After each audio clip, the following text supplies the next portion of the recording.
Just how good are we here at the Indicator Profile Series? We are so good, we can take something that is completely broken and turn it into something that is quite useful.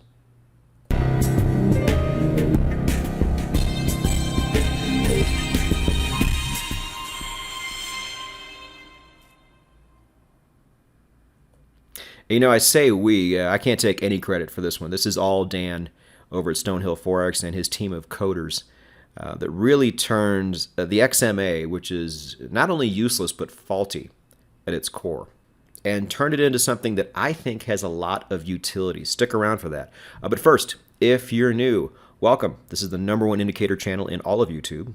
Always was, always will be. But you're not going to really know what we're talking about. So instead of asking silly questions down below in the comments section, go here instead. Go to nononsenseforex.com.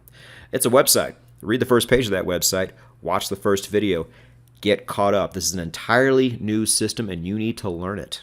But it certainly is worth it. Now, for those of you who have already done all that, let's go ahead and get into the specs of the XMA. The year is going to be 2008. Well within the 1996 non-threshold we like to see. Now, when you see MA in the title, you might think it's going to be a baseline. It's not. It is a confirmation indicator. Subtype, when we're done with it, is going to be a histogram. They just thought it was a much easier read visually to turn this one into a histogram in particular. And as far as exit indicators go, not only yes, but yes in capital letters. When have you seen that? We have not given you a good exit indicator in a while. But could this week be different? Possibly, possibly not. Let's go ahead and give it a look. So on the surface, before we do anything to it, it looks like this. Now, when the color changes to blue, regardless of what it changes from, that is going to be your signal to go long. And then when it changes to red, that is your signal to go short. Now you're going to see these yellows in between. And we've seen things like this before. Yellow means inaction. It means we don't really have a signal for you yet, but stay tuned, we might. Now, it doesn't always mean there's going to be a new signal. You see right here, there is, of course. But right here, it wasn't. It's more of a false alarm, and it turned right back into red. So if you are using this indicator yourself, just know yellow means inaction. That means don't do anything. Just leave it where it is. Because there's no guarantee we're going to get a color change from red to blue or from blue to red. But just get ready, because there might be. Now, this week's blog on Stonehill Forex goes into what I'm about to tell you a lot more if you're interested. But I don't get into the nerdy stuff. I like to make videos that people actually want to watch. So let me just say that the signals you are seeing with this indicator are actually off by 2 whole candles. And it's always been this way with this indicator. I don't know if it was who coded it back in the day or who created it. I don't know where the blame lies.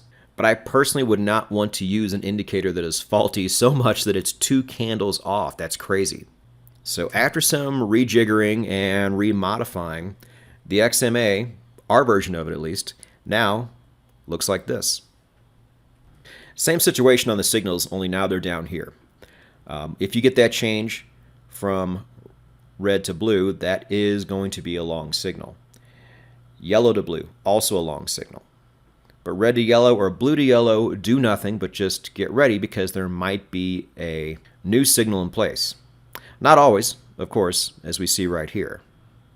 And you don't even need that yellow line to tell you there is a new signal coming. It can change from red to blue immediately, or vice versa. And I think veteran traders understand this, but I just feel with some of the newer traders out here, we might get a lot of questions on these yellow candles. They're nothing. Do nothing when you see them. It's just the indicator's way of telling you there may be a new signal soon. But it doesn't matter with no-nonsense Forex traders, because we go in and we check the charts every day anyway. But that's how it works. Now, how does it test out?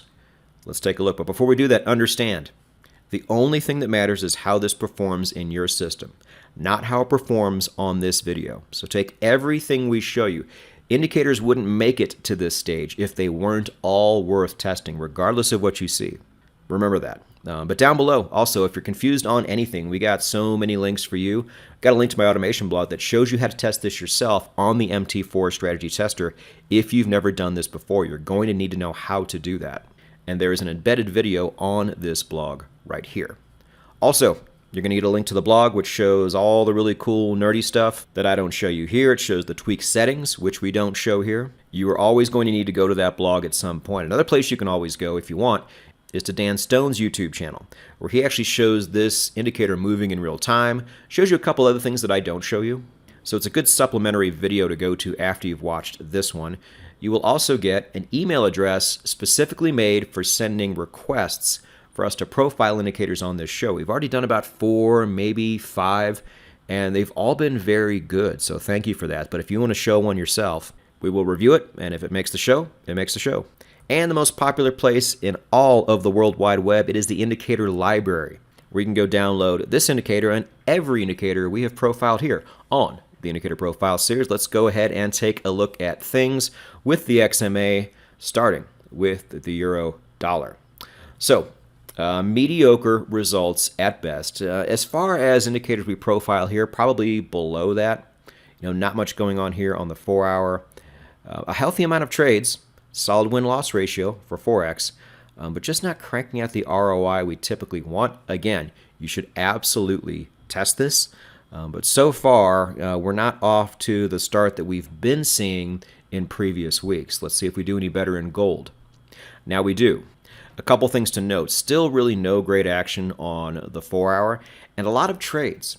So if you like to trade more often on gold, this might be something to look at because that's a strong ROI. Getting close to 30% like that.